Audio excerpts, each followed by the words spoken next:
Shalom, shalom, peuple de Dieu. Que le Seigneur vous bénisse. Et ça fait très longtemps qu'on a passé sur les ondes et parlant encore de notre Dieu, vu qu'il y a des occupations de gauche et à droite. Mais je ne vous oublie jamais.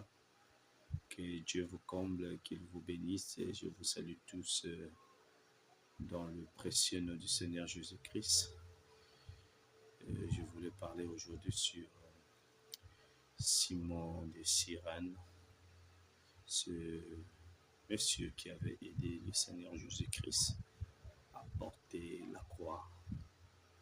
Je vais tirer cela de Luc 23, le verset 26. Comme ils les menèrent, ils prirent un certain Simon de Cyrène qui revenait des champs et ils le chargèrent de la croix pour qu'il la porte derrière Jésus. Que Dieu vous bénisse. C'est sur ce verset, cette écriture que nous allons prendre juste quelques minutes pour essayer un peu de méditer et de sonder profondément cela. Nous voyons par ici, cet homme, Simon de Cyrène, dont beaucoup de grands hommes de Dieu ont parlé de lui, de gauche à droite. Mais nous sommes comme Ruth. On vient derrière pour prendre un peu le grain que les autres ont laissé afin d'essayer de contribuer à mettre notre pierre dans l'édifice pour permettre aux enfants de Dieu de se rapprocher de plus en plus de leur Seigneur, surtout dans cet âge là où il y a carrément l'embrayement total qui est rentré au milieu du peuple de Dieu au sujet des Écritures, au sujet de la parole. Et la véritable épouse ne sera jamais embrouillée, car Jésus a dit, si cela était possible, comme cela n'est pas possible, c'est que du côté de l'épouse, Dieu a suscité un ange puissant qui est descendu, qui a rencontré le 7e ange, qui a libéré le message, le son de la trompette, parce qu'il dit, mes brebis entendent ma voix et me suivent.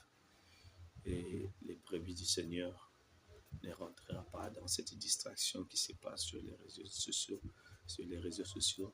mais plutôt elles seront là, accrochées à la vérité et la parole parlée que le prophète William Branham nous a laissé, nous a révélé. Alors Simon de Cyrène, dans les 4 épîtres dans les 4 évangiles qui se trouvent dans le Nouveau Testament, il y a 3 évangiles qui parlent de Simon de Cyrène. L'évangile de Matthieu, qui parle de Simon de Cyrène dans Matthieu 27, le verset 32. L'évangile de Marc, qui parle de Simon de Cyrène, et dans Marc 15, le verset 21. Et l'évangile de Luc, le docteur, qui parle de ce que nous venons de lire, qui parle de Simon de Cyrène. Selon les historiens, cet homme était un habitant de l'Afrique du Nord, que la ville de Cyrène était en Afrique du Nord, plus précisément en Libye. Et c'est de là-bas que cet homme provenait. Mais Frère Branham nous dit que cet homme était un Éthiopien. Est-ce qu'il était Éthiopien parce qu'il était d'origine de l'Éthiopie, ou il était Éthiopien en termes de territoire, c'est-à-dire le pays des couches, parce que avant de nous appeler les Éthiopiens, c'est le territoire que nous sommes, sur lequel nous vivons, Et ce territoire s'appelait d'abord Couche. Et certains historiens ont dit, parlent de la terre de Ham. C'est là vous pouvez chercher.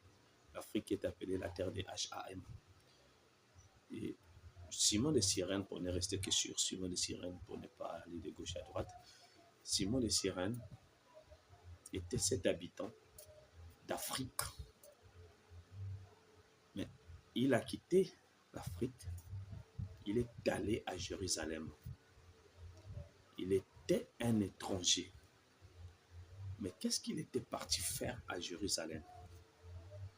Les historiens ont dit Simon était parti pour aller célébrer la Pâque.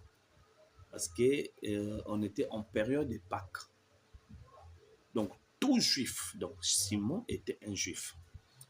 Tout juif helléniste, c'est-à-dire de la diaspora, ceux qui sont à l'étranger, sachant que la période ou bien la saison de chaque fête, parmi les 7 fêtes de l'Éternel, s'approchait, alors ils venaient à Jérusalem pour venir célébrer la fête, comme c'est le jour de la Pentecôte. Il y a eu tous les Juifs qui étaient là, mais qui les entendirent parler dans leur langue maternelle quand le Saint-Esprit était descendu. Ça veut dire que ces Juifs-là ne vivaient pas à Jérusalem, ni dans le territoire d'Israël, mais les Juifs-là vivraient dans d'autres pays qui étaient des pays des nations. Et parmi ces Juifs-là, il y avait les eunuques éthiopiens qui étaient de retour après avoir fêté, passé des bons temps pour célébrer la Pentecôte, selon ce que Moïse avait dit. Alors, sur le chemin de retour, il lisait Ésaïe, et l'ange de l'Éternel a envoyé Philippe, qui est allé l'exhorter, l'ouvrir les yeux. Quand il a vu, et Philippe, il a compris qu'il s'agissait du Messie. Philippe l'a baptisé, il est rentré dans son royaume parce qu'il était ministre de la reine Candace. Il était au service de la reine Candace, qui était une reine qui régnait en Éthiopie. Il est devenu l'évangéliste et il a commencé à évangéliser. Mais pendant cette période, s'est retrouvé aussi là-bas un monsieur appelé Simon de Cyrène. Or, Simon de Cyrène, il était noir. Il était un Africain. Il était un Éthiopien. Il était un habitant de la Cyrène. De Cyrène, cette ville qui est aujourd'hui l'actuelle Libye. Parce que ceux qui sont en Libye là-bas ne sont pas les véritables habitants de la Libye, mais les véritables habitants de la Libye, ce sont les Noirs qui ont été chassés pendant la guerre des croisades que les musulmans ont menée pour imposer l'islam, que nous savons qu'il n'est qu'une supercherie historique afin d'essayer de coloniser un peuple sous la religion pour avoir le contrôle sur eux. Sinon, l'islam n'est pas une religion, c'est une religion qui a été fabriquée de toutes pièces pour essayer de coloniser, de contrôler le peuple arabe, avoir le contrôle sur eux. Mais il n'y a rien de divin dans le Coran, il n'y a rien de sacré dans le Coran. Simon de Cyrène s'est retrouvé alors que on avait arrêté Jésus. On l'a frappé. Et le moment était venu pour quitter Jérusalem et aller à Golgotha. Le Christ était tellement fatigué, vu qu'il était fouetté, frappé, craché, blessé, la couronne d'épines sur sa tête.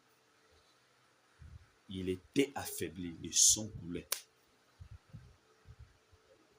Il était fatigué. Sur le chemin, les Romains comprirent que Si on laisse Jésus continuer avec la croix, il va mourir en route. Parce que dans Marc 15, le verset 44, Pilate s'étonna de la mort de Jésus. Parce que quand on crucifiait les gens, ça devait prendre des heures et des heures ou bien des jours avant que la personne ne meure. Mais pour Jésus, ça n'a fait que quelques heures, il est mort. Pourquoi? Parce qu'il était tellement frappé, bastonné, insulté, et que le sang coulait. Alors arrivèrent un homme, un noir comme moi. Les Romains ont pris la croix. Les historiens ont dit que cette croix pesait 120 à 130 kilos. Imaginez-vous Jésus, une personne, un homme qui ne pesait que peut-être 50 kilos, voire 55, soulever un poids qui fait au moins 2 fois ou 3 fois son poids. Ce n'était pas facile. Mais pourtant, il était Dieu. Mais en ce moment-là, l'onction n'était plus sur lui. Mais il était là étant qu'un agneau. Mais étant qu'agneau, un agneau ne peut pas porter le bois sur lequel il sera brûlé. Selon la loi de Dieu, ce n'est pas l'agneau qui peut porter ça. Mais il a effectué le trajet pour donner un exemple comme signe. Si nous sommes des agneaux, nous devons prendre la croix et marcher. Et lui, il sera devant nous pour nous quitter. Parce qu'il dit, si tu m'aimes, prends ta croix et suis-moi. Pourquoi? Parce que nous sommes des agneaux. Et la colombe ne se pose que sur les agneaux. La colombe qui est le Saint-Esprit ne peut que se poser sur un agneau. Un agneau est un véritable chrétien. Mais arrivé quelque part, il rencontrerait un homme, Simon de Cyrène. Simon prit la relève. Parce que Jésus tombait et il se relevait. Jésus tombait et il se relevait. Jésus tombait et il se relevait. Jésus tombait et il se relevait. Le sang coulait de toutes parts. Le sang était déjà sur la croix. Il était affaibli. La marche de Jésus de Jérusalem à la croix est le type des âges de l'Église. Parce que quand il s'est relevé, c'était Paul. Il tombe, le réveil de Paul termine. Il se relève. C'est Irénée. Il tombe, le réveil d'Irénée est terminé. Il se relève. C'est Martin. Il tombe, le réveil de Martin est terminé. Il retire le messager et le croyant, les élus de cet âge-là. Il se relève. C'est Colomban. Il tombe. Le réveil de Colomban est terminé. Il retire le messager et les élus de cet âge-là. Il se relève. C'est Luther qui se révolte contre le système organisé de l'Église catholique. Il tombe. Il retire le messager qui est Luther. Il le met quelque part avec ses élus, les élus de son âge, qui ont cru à son message. Il tombe. Il se relève. C'est Wesley qui vient avec un message de la sanctification. Et Wesley est retiré.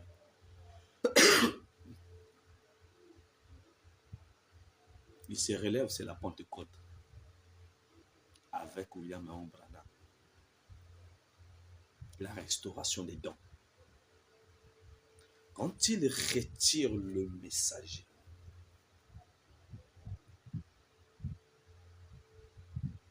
l'église de la Odyssée rentre dans le chaos. Pour que le message ne rentre pas dans le chaos, ça doit tomber entre les mains de quelqu'un ou bien d'un peuple. Parce que Frère Branham dit le réveil de la Pentecôte est terminé. Et que les États-Unis n'auront plus un autre réveil. Tout est terminé.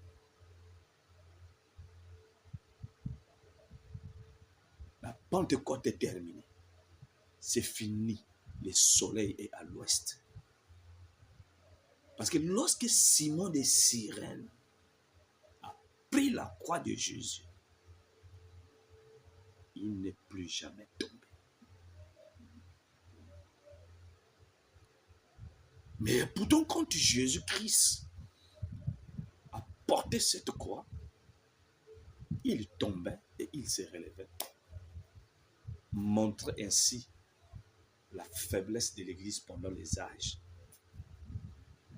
Jésus était en train de décrire ce qui allait s'accomplir dans les âges à venir pour son peuple.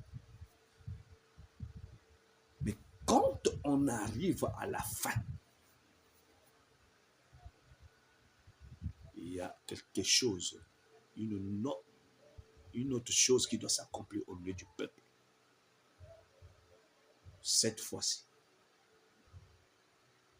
l'Église ne va plus tomber.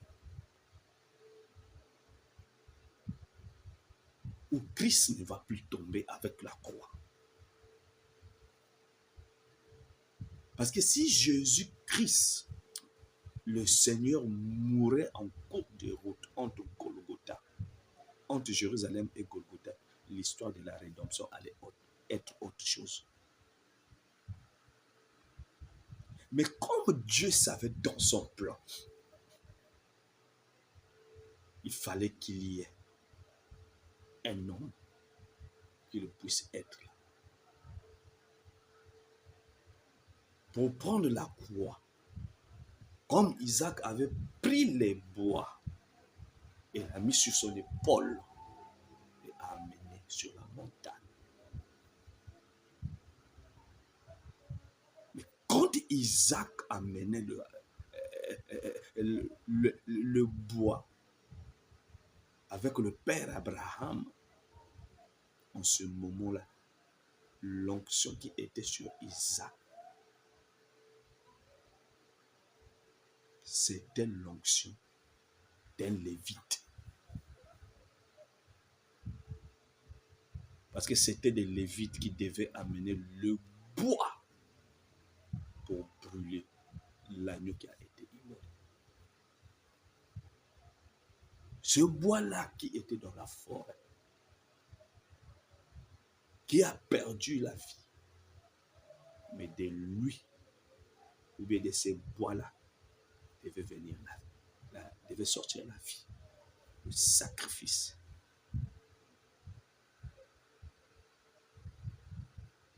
Donc, si Simon de Cyrène n'était pas, Dieu n'avait pas pourvu Simon de Cyrène sur ce chemin de la croix, l'histoire de la rédemption allait être autre.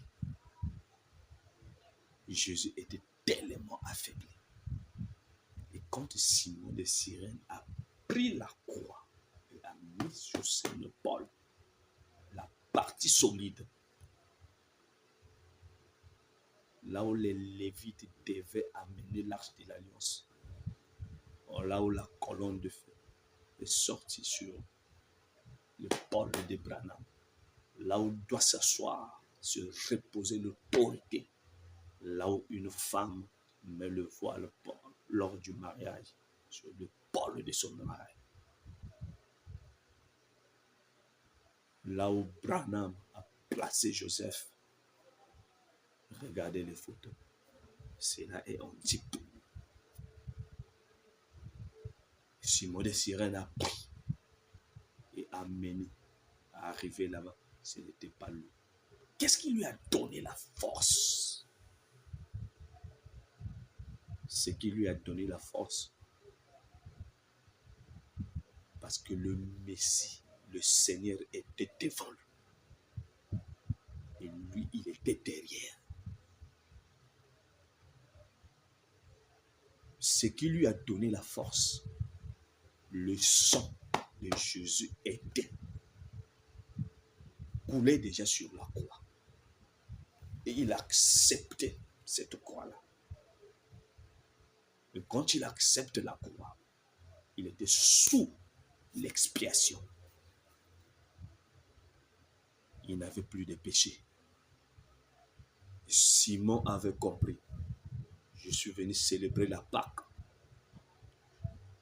avec l'agneau à 4 pattes. Et le véritable agneau est là. Lui-même ne pouvait pas, par sa force, amener cette croix-là sur la montagne. Parce que tous les péchés de l'humanité étaient là. C'était une force surhumaine, surnaturelle, qui s'était emparée, investie du corps de Simon de Cyrène. C'était la dernière dynamo, sinon le message va tomber.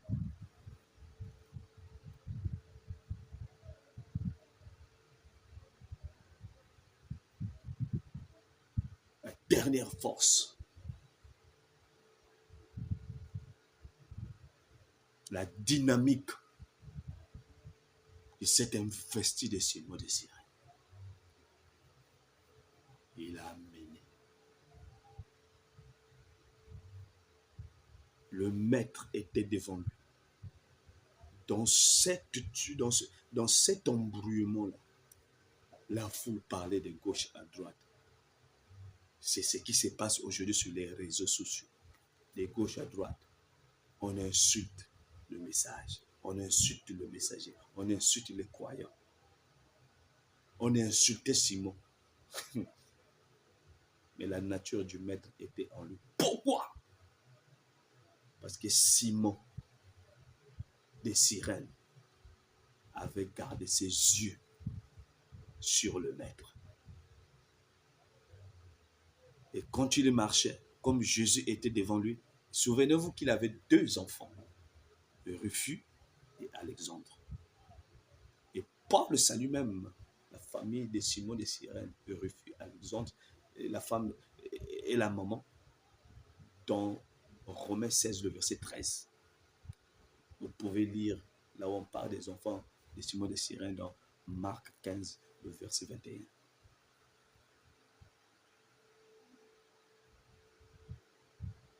Devant lui, il y avait le maître qui marchait. Il dit, Simon, regarde là où je place les pas. Le même esprit qui est en moi, c'est le même esprit qui est sur toi. Parce que tu ne peux pas porter cette croix-là. Si l'onction n'est pas sur toi. Tu ne peux pas prêcher le message. C'est le rôle de la reine du Sud. Frère Branham dit donc, hontez de lui. Je vais seulement citer, je vais être bref. Il dit, mon ministère n'est pas encore terminé en Afrique. Frère Branham, tu étais venu dans les années 50. Tu es revenu dans les années 60. Mais tu repars. Tu dis que ton ministère n'est pas terminé. Il dit, je dois aller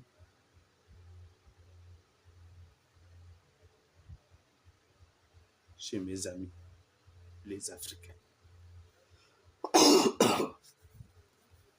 Excusez-moi.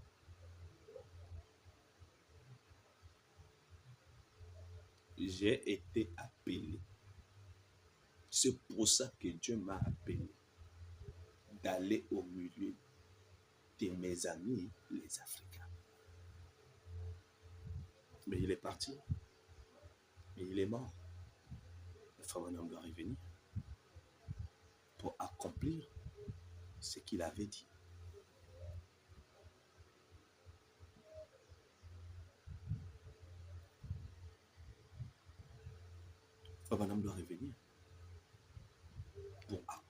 ce qu'il avait dit. Pour terminer la mission. Cette mission-là.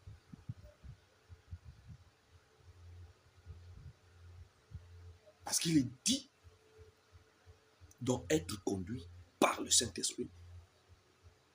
Du 19 février 1956, paragraphe 19, il dit,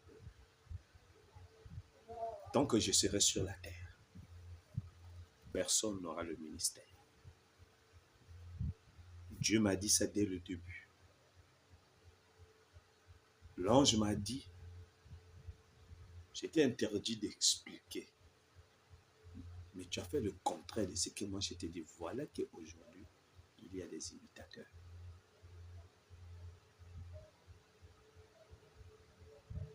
Mais un frère est venu lui dire, frère Branham, j'ai reçu un appel au ministère.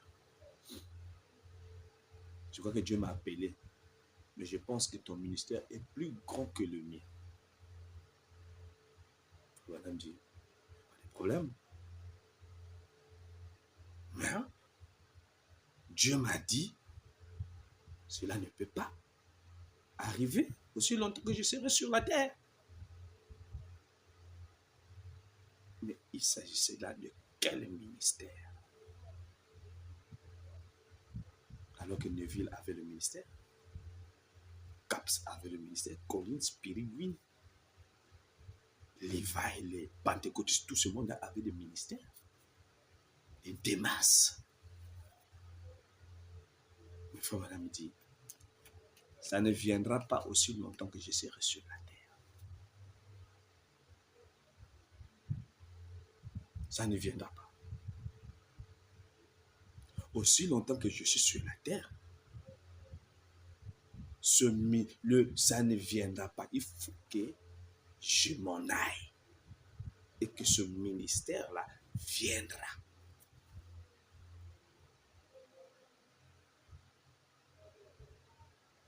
Il doit partir. Donc Dieu m'a compris, il est dit, au paragraphe 15, et le ministère n'est pas pour les Américains.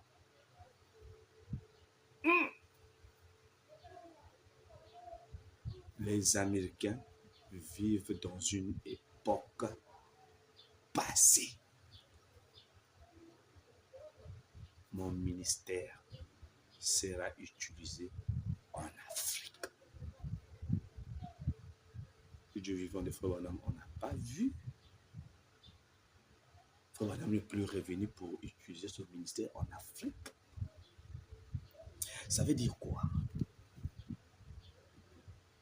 Quand Frère Branham est parti, tous ceux qui sont restés, c'est des pentecôtistes. Ils ne pouvaient pas bien prêcher ce message. Quand Jésus-Christ était là, on le fouettait. Ses disciples étaient dispersés. Celui-ci est allé avec le témoignage. Les deux sur le chemin de Maús. Celui-ci est allé avec ce témoignage. Et ils étaient en train de discuter. Un puissant homme. Mais lorsque le message est arrivé,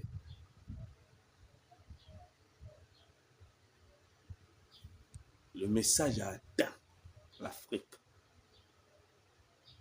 Mais ce sont les prédicateurs africains qui ont propagé, qui ont parlé de William Branham dans le monde entier. La majorité, Simon de Cyrène, passait là. On l'a pris. Il dit maître, alors que l'Occident a rejeté. Les Juifs ont rejeté. Jésus-Christ à l'Est, on l'a rejeté. À l'Ouest, on l'a rejeté. Simon de Cyrène a dit, maître, laisse-moi prendre le ministère.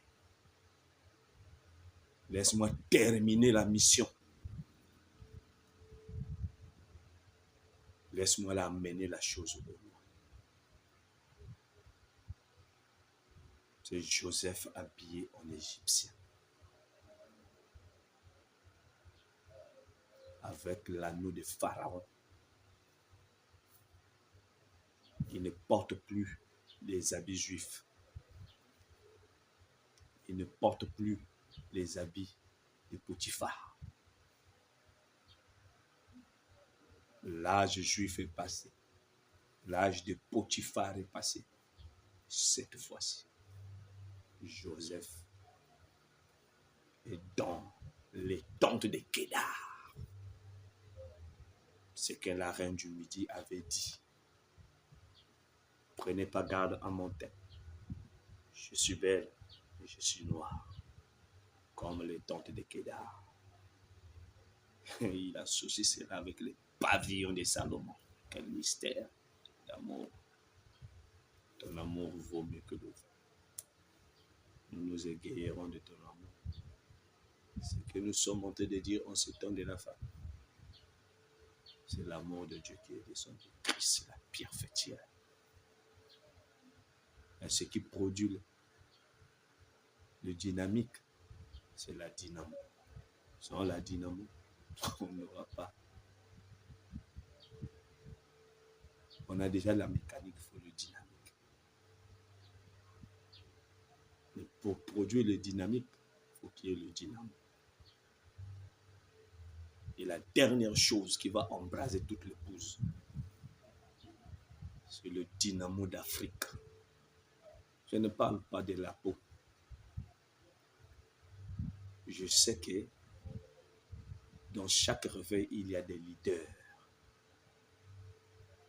Cela ne veut pas dire que le réveil sera seulement dans un certain contrée. Non. Frère Branham dit, cette reine s'élèvera, viendra aux États-Unis.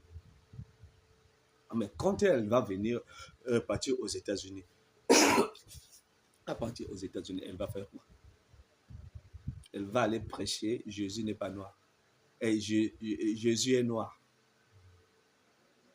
Elle va aller dire les Juifs sont des Noirs. Non. La reine, quand elle partira au niveau des États-Unis, l'insistance, c'est de ramener cette église qui est rentrée dans la froideur à Malachie 4. Comme Malachie 4 avait ramené l'église à la paix, à la foi des pères apostoliques. De montrer l'importance de Dieu dans Salomon. C'était ça l'insistance. Pas venir parler. C'est vrai, embellir la prédication, prendre des mots, c'est beau. Mais ce qui compte, c'est le fond. On peut prêcher le réveil de la reine du Midi et amener les gens au racisme. Ils deviennent racistes. Moi, j'ai vu ça.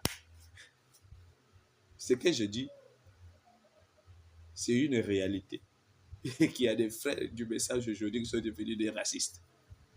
À cause de quoi ils ont mal interprété ou bien placé ce que le prophète avait laissé. Pourquoi? Parce qu'ils ne sont pas rentrés dans l'esprit du compositeur.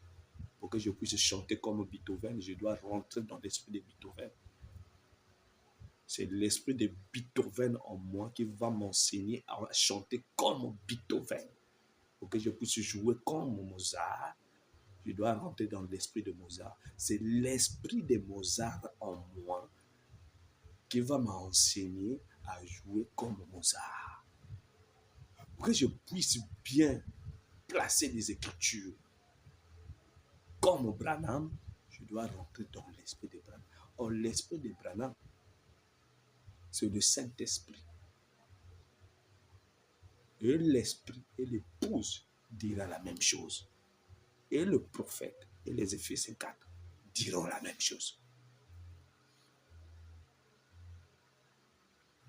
Mais pour que je puisse bien le répéter, je dois le rentrer dans son esprit. Pour bien faire sortir le son. Car je suis l'un des morceaux de diamant qui est sorti du 7e ange et qu'on a pris, on a formé l'aiguille du gramophone. Alors il faut qu'il y ait de l'électricité, le courant, le power inga qui doit m'alimenter. En m'alimentant, je fais sortir le son qui est codé sur le disque. Vous pouvez jouer le disque, mais il faut qu'il y ait l'aiguille du gramophone. Madame dit ces aiguilles-là sont faites pour faire sortir le son qui est sur le disque. Le message sur le disque, mais il faut qu'il y ait un effet. Le message, c'est la croix. Il faut qu'il y ait Simon de Cyrène pour le mettre sur les épaules. Afin que quand l'Église va s'élever sur les épaules du prophète, amen, l'Église verra loin. Loin dans le pays dans lequel nous partons. Et l'Église contemplera le pays. Et l'Église sera ravie dans l'esprit de la beauté du pays. Non, la reine du Midi ne viendra pas dire Jésus est noir.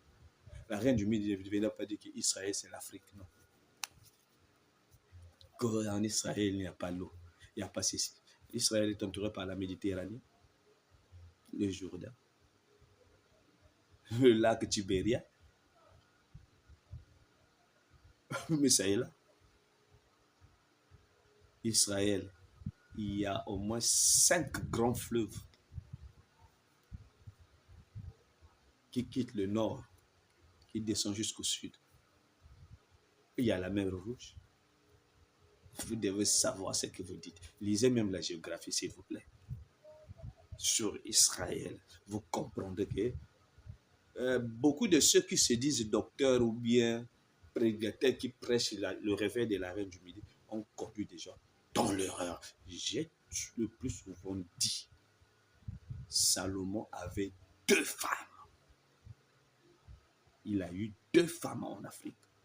Peut-être qu'il en a eu beaucoup. Mais les plus marquantes, c'est 2. La reine du Midi et la fille de Pharaon. Ésaïe 19 s'accomplit en Afrique. Les Égyptiens vont se battre entre eux. Les 2 matrices sont en train de se battre. Un réveil produit toujours les jours. Regardez le signe, mais surveillez le son. Si ça contredit le signe, c'est que ce n'est pas un véritable signe ou bien un véritable son. Ce n'est pas un véritable signe. La reine du Midi va se lever. Les prédicateurs africains iront aux États-Unis. Ils vont aller prêcher quoi? Soyons sérieux. Ils vont aller prêcher quoi? Jésus est noir. Les Juifs sont des Noirs. Que les Juifs qui sont là-bas sont des fous. Vous faites de Dieu un menteur. Que Dieu avait menti à son ami Abraham. Parce qu'il dit à Abraham dans Genèse 12, la terre sur laquelle tu te tiens, je donne ça à toi et à ta postérité. Mais comment vous êtes la postérité d'Abraham et que vous êtes dépossédé de votre terre? Il y a un problème. Dieu a-t-il menti? En ce moment, la frère Branham devient un menteur.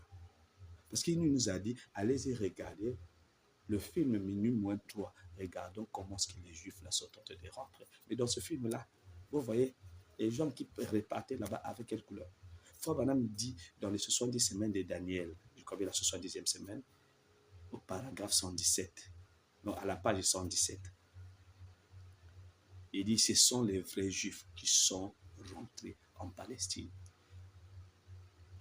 Quand il parle des Juifs de Wall Street, il ne parle pas en termes de leur origine, il parle en termes de l'esprit de Jacob qui a escroqué Laban. Pas en termes d'origine, s'il vous plaît. Parce que les États-Unis est tenu par les Juifs et le Vatican. Pas en en termes d'escroquerie, pas en termes d'origine. L'origine est vraie, ils sont juifs, mais en termes d'esprit d'escroquerie, alors ils sont faux. C'est les enfants de Jacob. Ils sont rentrés. Comment allez-vous placer les désoins en Afrique? Les femmes on a dit Hitler, Mussolini, Staline, Franco. Ils ont été des instruments de persécution que Dieu a utilisés pour faire répartir les Juifs dans leur territoire. Ils sont rentrés en Palestine. Et Dieu m'a visité le jour où le plus vieux drapeau au monde a flotté au-dessus d'Israël. La nation a été restaurée. Le figuier bourgeonne. Après 2500 ans, il dit l'ange du Seigneur m'a visité. Au même moment que ce drapeau a été enlevé et élevé sur le ciel d'Israël, l'ange du Seigneur a visité le prophète. Et à quel lien avec ça? Vous allez prêcher ça comment? Simon de Cyrène n'était pas embrouillé. Mes frères africains, ne soyez pas embrouillés à cause de l'amour que vous avez pour votre peau ou bien pour votre race. Je suis africain. Je suis d'accord avec le réveil de la reine du Midi. Je suis d'accord que le prédicateur africain apportera le message au loin. C'est la dernière partie de l'épouse qui va alimenter tout le monde, toutes les nations. Ça, je suis d'accord. Mais dans ce réveil de la reine du Midi, il n'y aura pas seulement que les Africains. Il y aura des Blancs. Il y aura des Blancs. Je vais m'arrêter là. Je ne veux pas aller loin. J'avais dit que je vais parler juste quelques minutes. Il y aura des Blancs. Parce que ça va embraser tout le monde. Il y aura des Blancs qui vont revenir à ce que William Branham avait dit. L'insistance de la reine du Midi, c'est prêcher Dieu dans Salomon. C'est prêcher Salomon sur le trône. Parce que le jour que la reine du Midi était arrivée, le jour que la reine du Midi était arrivée, Salomon était sur le trône. Le trône qui avait 14 lions. Je pensais qu'il y avait 14 sceaux. Mais Dieu m'a dit, les mêmes sceaux qui sont au-dedans, c'est les mêmes sceaux qui sont à l'extérieur. La tête, le trône. Il dit la perruque blanche que vous voyez. Salomon transfiguré.